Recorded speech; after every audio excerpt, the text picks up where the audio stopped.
సాత్వికులు ధన్యులు, వారు భూలోకమును స్వతంత్రించుకొందురు.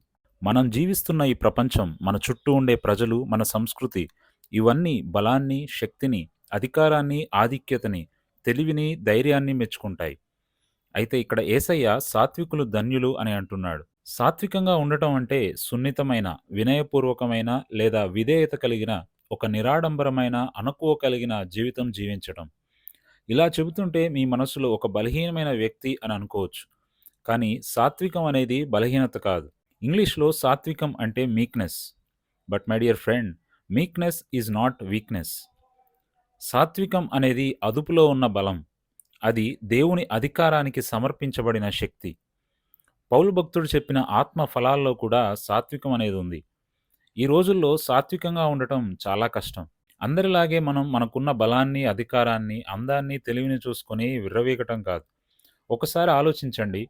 యేసయ్య సర్వశక్తిమంతుడైనప్పటికీ ఆయన సిలువ వేయబడినప్పుడు ఆయన శక్తిని ప్రదర్శించుకోలేదు. దేవదూతల సహాయంతో ఆయన కావాలంటే ఆ శిలువ శిక్షను తప్పించుకోగలడు. కానీ ఆయన ఆ పని చేయలేదు. ఆయన దేవునికి లోబడ్డాడు.